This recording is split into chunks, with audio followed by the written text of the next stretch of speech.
ছাত্রদলের অসংখ্য নেতাকর্মী কিন্তু এই হত্যাকাণ্ডের শিকার হওয়ার পরেও আমরা কোনো প্রকার ক্রেডিট না নিয়ে সাধারণ শিক্ষার্থীদের ব্যানারে আন্দোলন করে সহযোগিতা করে তাদেরকে পাশে ছিলাম। বিএনপি ভারপ্রাপ্ত চেয়ারম্যান দেশনায়ক তারেক রহমান উনি সারা বাংলাদেশের সকল নেতাকর্মীকে সুস্পষ্ট নির্দেশনা দিয়েছেন যাতে সাম্প্রদায়িক কোনো দাঙ্গা না হয়। গণতন্ত্রকামী অন্যান্য যে সমমনা দলগুলো তাদের সাথে আলোচনার প্রেক্ষিতে বিএনপি ৩১ দফা ঘোষণা করেছে।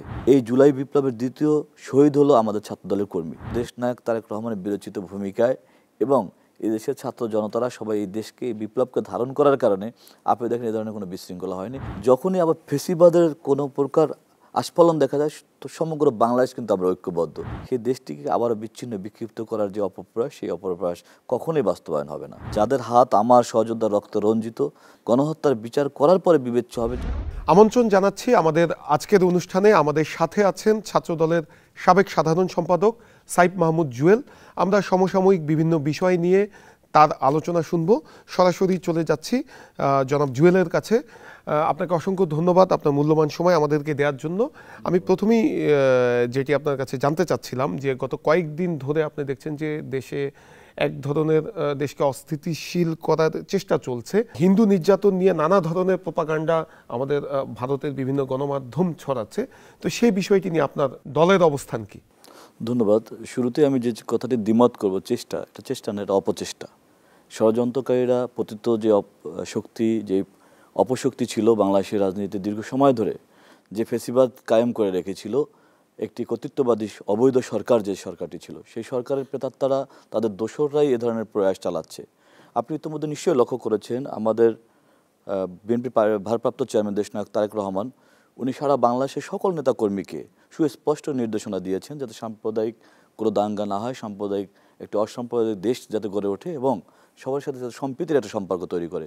ঠিক এই কারণে আমাদের যে ৩১ দফা ঘোষিত হয়েছে, বিএনপি রাষ্ট্র কাঠামো মেরামতের যে ৩১ দফা, সেই ৩১ দফায় কিন্তু রেইনবো নেশন বলা হয়েছে, যে একটি অসাম্প্রদায়িক দেশ গঠনে, সম্প্রীতির একটা দেশ, ঐক্যের একটি দেশ গঠনের জন্য। কিন্তু যে পতিত স্বৈরাচার, সেই স্বৈরাচার এদেশের গণমানুষের অধিকারকে ধারণ করে না, গণমানুষকে ধারণ করে না, এদেশের স্বাধীনতা সার্বভৌমত্বকে ধারণ করে না। তাই তারা পরাজিত হয়ে, ছাত্র জনতার ঐতিহাসিক বিপ্লবের মাধ্যমে তারা পরাজিত হয়ে পতিত এই অপশক্তি বিভিন্নভাবে চেষ্টা করছে যাতে করে এই রাষ্ট্রকে অস্থিতিশীল করা যায়। কিন্তু আমরা ছাত্র জনতারা ৫৬,০০০ বর্গমাইল আজকে আমরা ঐক্যবদ্ধ রয়েছি। আমাদের ইস্পাত কঠিন ঐক্য রয়েছে, আমাদের দৃঢ়চেতা মানসিকতা রয়েছে এবং স্বাধীনতার চেতনা রয়েছে। সুতরাং আমরা দৃঢ়ভাবে বিশ্বাস করি কোনো অপশক্তি তাদের এই অপপ্রয়াস বাস্তবায়ন করতে পারবে না। ভারতীয় গণমাধ্যমে হিন্দু ধর্মের মানুষের উপরে অত্যাচারের যে প্রোপাগান্ডা ছড়ানো হচ্ছে, সেখানে কি আপনাদের দায়িত্ব থাকে না প্রোপাগান্ডাগুলো মোকাবেলা করার জন্য, অথবা আপনাদের নিজস্ব গবেষণা অথবা অন্য কোনোভাবে এগুলো মোকাবেলা করার সেই চেষ্টাটা কি আপনাদের আছে? আমরা তো সেটা দেখছি না। না, নিশ্চয়ই আছে, কিন্তু দেখুন, আগে প্রোপাগান্ডা ঠেকানোর চেয়ে রাজপথে অপশক্তিকে ঠেকানো জরুরি বিষয়। হ্যাঁ, তো আমরা একইভাবে রাজপথে যখনই এই পতিত অপশক্তি যখনই বারবার তারা আস্ফালন দেখাচ্ছিল, তারা রাজপথে অমুক দিন ফিরে আসবেন, তমুক দিন ফিরে আসবেন, এই কর্মসূচির মাধ্যমে ফিরে আসবেন, ওই কর্মসূচির মাধ্যমে ফিরে আসবেন, তখনই যারা আমরা স্বাধীনচেতা মানুষ রয়েছে, যারা দেশপ্রেমিক রয়েছে, জাতীয়তাবাদী শক্তিতে যারা বিশ্বাস করি, যারা দেশপ্রেম ধারণ করি, তারা সবাই দেখবেন ঐক্যবদ্ধভাবে রাজপথে তাদেরকে মোকাবেলা করার জন্য, প্রতিরোধ গড়ে তোলার জন্য, যাতে করে রাষ্ট্রের শৃঙ্খলা ভেঙে না পড়ে, সেই জন্য আমরা আমাদের মনোনিবেশ করেছি।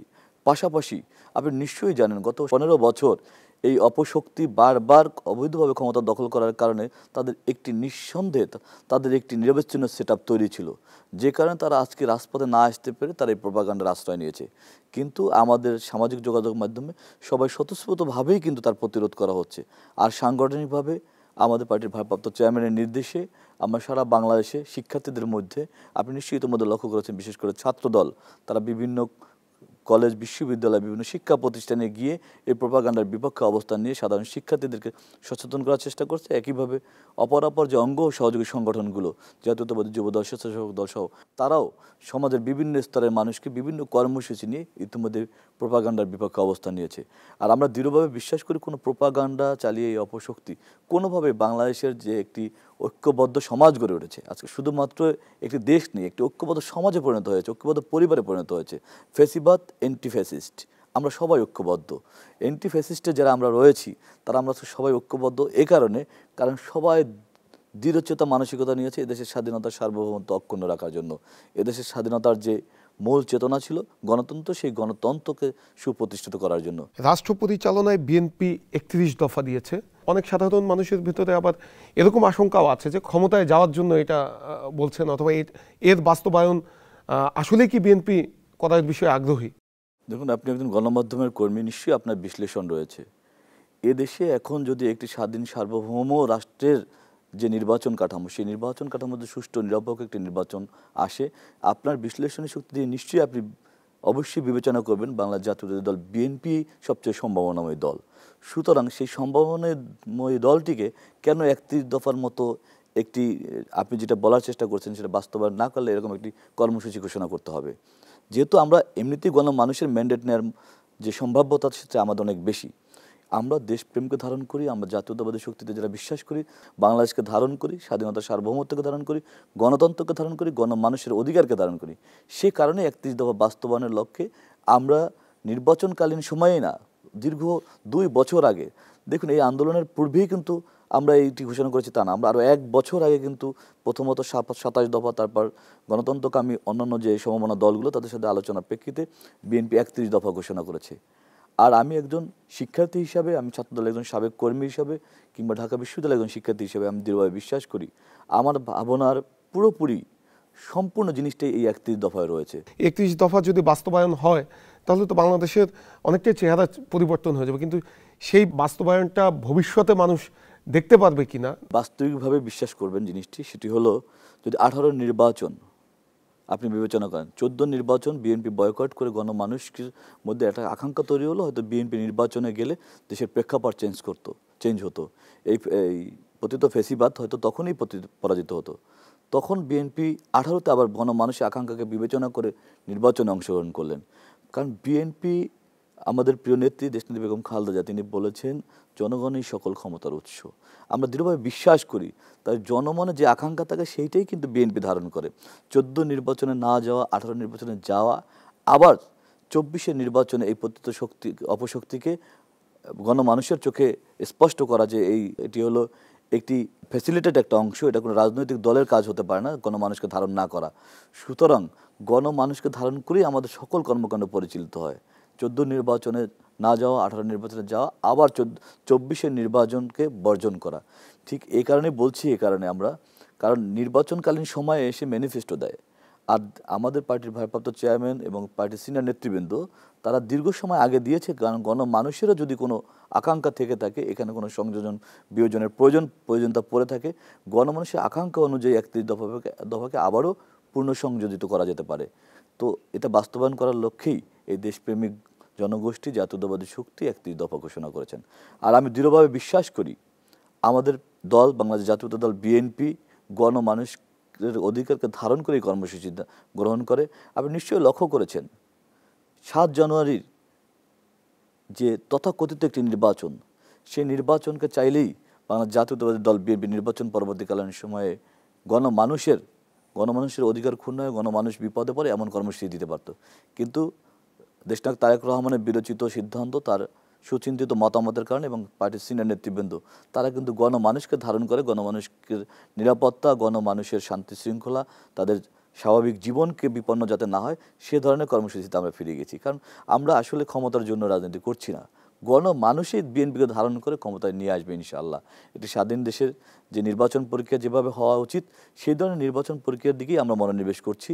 আর আমরা দৃঢ়ভাবে বিশ্বাস করি একটি সুষ্ঠু নিরপেক্ষ নির্বাচন হলে এ দেশের গণমানুষই আবার বিএনপিকে শাসনভারে নিয়ে আসবে। সেই আস্থার জায়গাটি আপনারা কিভাবে নিয়ে আসবেন, এবং আপনাদের এখন যে কোনো রাজনৈতিক দলের যদি সামনের দিনে মানুষের মন জয় করতে হয় তাহলে এই যে তারুণ্যের যে ভাবনা, সেই ভাবনাটাকে প্রাধান্য দিতে হবে, এই জায়গাটিতে কি আপনারা কাজ করছেন?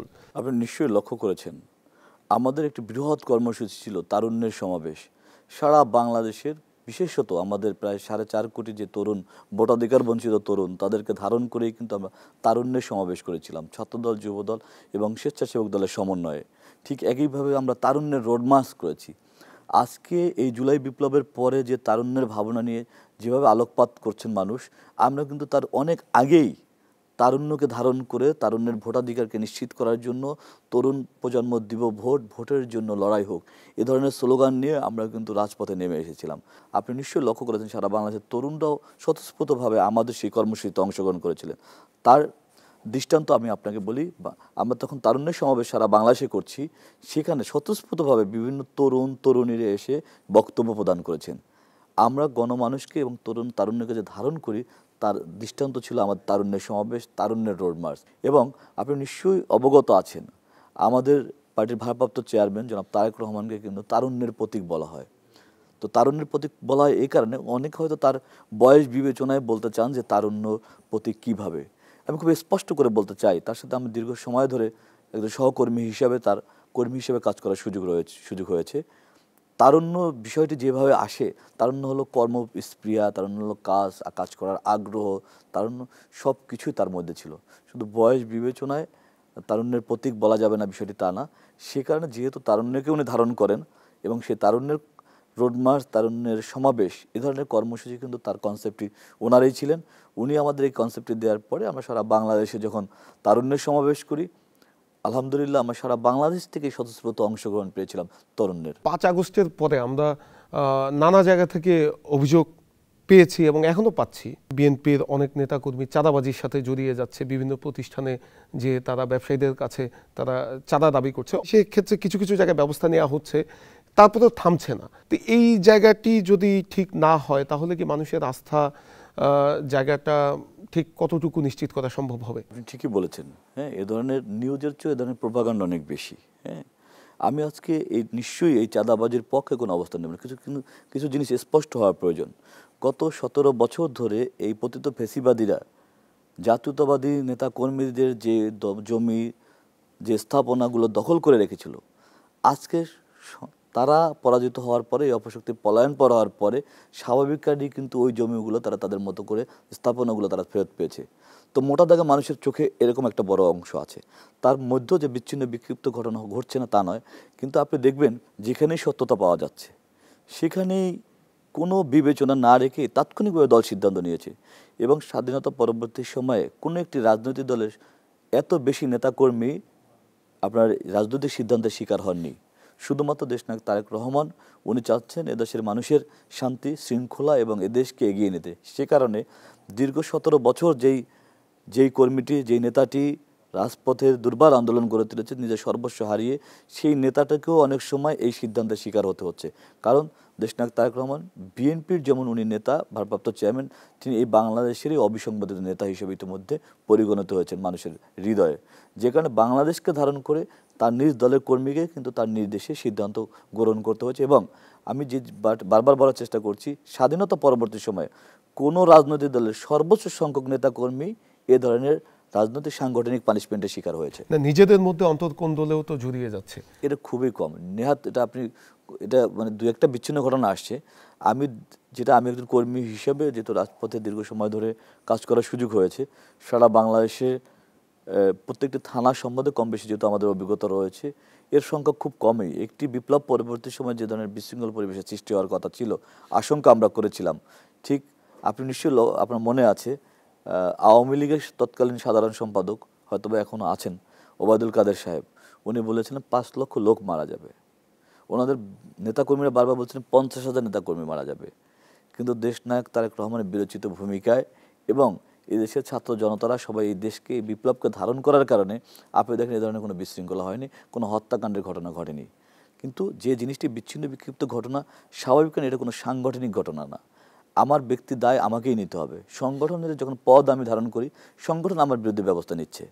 তো আমি দৃঢ়ভাবে বিশ্বাস করি এ ধরনের প্রোপাগান্ডা যারা ছড়াচ্ছে তাদের নিশ্চয়ই তারা কিছুদিনের মধ্যে তারা বুঝতে পারবে যে তাদের এটা প্রোপাগান্ডাটা ঠিক হয়নি। এই কারণ যেই দেশটি ঐক্যবদ্ধ হয়েছে প্রায় অনেক বছর পরে, সেই দেশটিকে আবারও বিচ্ছিন্ন বিক্ষিপ্ত করার যে অপপ্রয়াস, সেই অপপ্রয়াস কখনোই বাস্তবায়ন হবে না। আপনাদের পক্ষ থেকে দাবি জানানো হচ্ছে যে কিছু কিছু সংস্কার করে তারপরে দ্রুততম সময়ের মধ্যে নির্বাচন দেওয়ার। আবার বৈষম্য বিরোধী ছাত্র আন্দোলন রয়েছে অথবা সরকারে যারা রয়েছে তারা বলছেন যে আগে সংস্কার তারপরে নির্বাচন।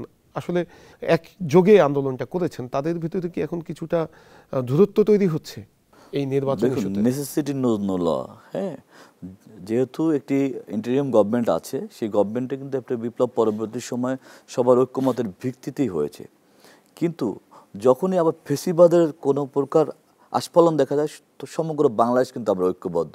এবং আমাদের পার্টির ভারপ্রাপ্ত চেয়ারম্যান উনি বারবার কিন্তু ইন্টারিয়াম গভর্নমেন্টকে সহযোগিতা করার জন্য সমগ্র বাংলাদেশের মানুষকে উনি বারবার আহ্বান জানিয়েছেন এবং পার্টিকে উনি নির্দেশনা দিয়েছেন। তো আমরা যে কথাটি আপনি বললেন যে কিছু কিছু সংস্কার, দেখুন, একটি ইন্টারিয়াম গভর্নমেন্ট কিংবা অন্তর্বর্তীকালীন সরকার কিংবা একটি তত্ত্বাবধায়ক সরকার কিংবা একটি আপৎকালীন সরকার, এই সরকারের বেসিক্যালি দায়িত্ব কিন্তু সাময়িক সমস্যাটা সমাধান করা। পার্মানেন্টলি কোনো সমস্যার সমাধান নিশ্চয়ই এই সংক্ষিপ্ত সময়ে সম্ভব নয়। আর সমস্যা যেহেতু সীমাবদ্ধতা নেই, এক দীর্ঘ সমস্যা সংকটের মধ্যে আমরা রয়েছি, সুতরাং আমিও ব্যক্তিগতভাবে মনে করি, একজন রাজনৈতিক কর্মী হিসাবে দীর্ঘ সময় ধরে রাজপথে ছিলাম, আমিও মনে করি প্রয়োজনীয় যে সংস্কারগুলো নির্বাচনের জন্য খুব জরুরি, যে সংস্কারগুলো গণমানুষের প্রত্যক্ষ ভোটের জন্য যেটা জরুরি, সেই সংস্কারগুলো করে অতি দ্রুত সময়ের মধ্যেই গণমানুষের আকাঙ্ক্ষিত একটি সরকার আসা প্রয়োজন। সবাই মিলেই এই সরকারকে আমরা সাপোর্ট করছি, আমরা এইসব সরকারকে সহায়তা করেছি। কিন্তু গণমানুষের আকাঙ্ক্ষা হলো, এই ফেসিবাদ দীর্ঘ সময় ধরে ভোটাধিকার হরণ করে রেখেছিল। আর যে তরুণদের কথা বলছেন, বিশেষ করে যে তারুণ্য এই গণবিপ্লব, এই ছাত্র বিপ্লবের মাধ্যমে যে পরিবর্তন করলো, সেই তারুণ্যের তারুণ্যের যারা আমরা যে প্রতিনিধিত্ব করছি, সবাই আমরা ভোটাধিকার বঞ্চিত। সুতরাং তরুণদের প্রথম প্রত্যাশা হওয়া উচিত স্বাভাবিক কারণেই ভোটাধিকার প্রয়োগ করার যে ব্যবস্থা, সেই ব্যবস্থাটা অনুষ্ঠিত করা। আর এই সরকারের সাথে নিশ্চয়ই জাতীয়তাবাদী দল কিংবা রাজনৈতিক দলগুলোর মতপার্থক্য হওয়ার সুযোগ নেই, কারণ সবার সামগ্রিক শক্তির মাধ্যমে একটি বিপ্লব হয়েছে, সেই বিপ্লবের মাধ্যমেই এই অপশক্তির পরাজয় হয়েছে। একইভাবে এই যে এখন যে ইন্টারিয়াম গভর্নমেন্ট, সেই গভর্নমেন্ট গঠিত হয়েছে। সুতরাং আমি এই অন্তর্বর্তীকালীন সরকারের কাছে আমারও আহ্বান হলো, খুব দীর্ঘ সময়ের জন্য যে সংস্কার, সেই সংস্কারটা নিশ্চয়ই গণমানুষ সেই ম্যান্ডেটটা তাদেরকে দিবে কিনা গণমানুষের কাছে জিজ্ঞেস করতে হবে। অন্তর্বর্তীকালীন সরকার বেশ কিছু বিষয়ে সংস্কারের জন্য কমিশন গঠন করেছে, তারা সেই কাজগুলো করছে, নির্বাচন কমিশন থেকে শুরু করে গণমাধ্যম সংস্কার পর্যন্ত। তো এই নির্বাচন কমিশন যদি ঠিকভাবে সংস্কার করা না হয় এবং ভোটের জায়গাটা যদি ঠিকভাবে পরিষ্কার করা না হয়, তাহলে আলটিমেটলি কি পরিবর্তনটা আনা সম্ভব হবে? বিশেষ করে আমি যে প্রজন্ম যুদ্ধ করলো, সেই প্রজন্মের আকাঙ্ক্ষিত জিনিসটি হলো তাদের ভোটের অধিকার ফিরিয়ে দেওয়া। আর তাদের ভোটাধিকার প্রয়োগের মাধ্যমে তারা নির্বাচিত করবে তাদের আগামী সরকারকে। সুতরাং এই নির্বাচনের যে ব্যবস্থার জন্য যেই সংস্কারগুলো প্রয়োজন, দেখুন, সংস্কার তো আপনি দীর্ঘ সময়ের ব্যাপার। নিশ্চয়ই দীর্ঘ সময়ের জন্য গণমানুষ আপনাকে ম্যান্ডেট দিবে কিনা গণমানুষের কাছে আগে জানতে হবে। গণমানুষ, আমি দৃঢ়ভাবে বিশ্বাস করি, যদি আমি মাঠের কর্মী, গণমানুষের আকাঙ্ক্ষা হলো একটি সুষ্ঠু, অবাধ, নিরপেক্ষ নির্বাচন। সেই নির্বাচনের মাধ্যমে গণমানুষ, ছাত্র জনতারা তাদের ভোটাধিকার প্রয়োগ করে তাদের নির্বাচিত প্রতিনিধিদের বা সরকারকে গঠন করবে। তো ওই সরকার এসে হয়তো 5 বছরের যে একটি মেয়াদ থাকে বাংলাদেশে, সেই মেয়াদে হয়তো কিছু সংস্কার করা সম্ভব। পুরোপুরি সংস্কার কিন্তু দীর্ঘ ব্যাপ্তির বিষয়। এখন যে ইন্টারিয়াম গভর্নমেন্ট, আমি দৃঢ়ভাবে বিশ্বাস করি ইন্টারিয়াম গভর্নমেন্টকে, আমাদের ইন্টারিয়াম গভর্নমেন্ট সম্বন্ধে আমাদের যারা ধারণার ন্যূনতম রয়েছে, তারা জানি একটি সংক্ষিপ্ত সময়ের সরকার থাকে এটি। হ্যাঁ, একটি আপৎকালীন মুহূর্তে একটি অন্তর্বর্তীকালীন সরকার গঠিত হয়। তো যেহেতু একটি ফেসিবাদের পতন হয়েছে, এটা আপৎকালীন মুহূর্তই আমাদের দেশে, যেহেতু সাংবিধানিক বাধ্যবাধকতার মধ্যেও আমাদের অনেক কিছু চিন্তা করতে হয়েছে। আর সংবিধান যেহেতু গণমানুষকে ধারণ করে, সেই গণমানুষের প্রত্যাশা অনুযায়ী কিন্তু এই সরকার গঠিত হয়েছে, যে কারণে দেশনায়ক তারেক রহমান বারবার বলছেন এই সরকারকে সহযোগিতা করতে। আওয়ামী লীগের বিষয়ে আপনাদের অবস্থান কি? আমরা দেখছি যে বৈষম্য বিরোধী ছাত্র আন্দোলনের পক্ষ থেকে বলা হচ্ছে যে আওয়ামী লীগকে নিষিদ্ধ করতে হবে। অনেকে বলছে আওয়ামী লীগকে নিষিদ্ধ না, তাদেরকে জনতার মাঝে ছেড়ে দিতে হবে, জনতা দেখবে। আপনারা কি অবস্থানে আছেন? আওয়ামী লীগ যদি একটি রাজনৈতিক দল হতো, তাহলে সেক্ষেত্রে বিবেচনার বিষয় ছিল। আওয়ামী লীগ আজকে ফেসিবাদে পরিণত হয়েছে। আওয়ামী লীগ মানে মানুষ মনে করে ফেসিবাদের দোসর, ফেসিবাদের সহায়ক।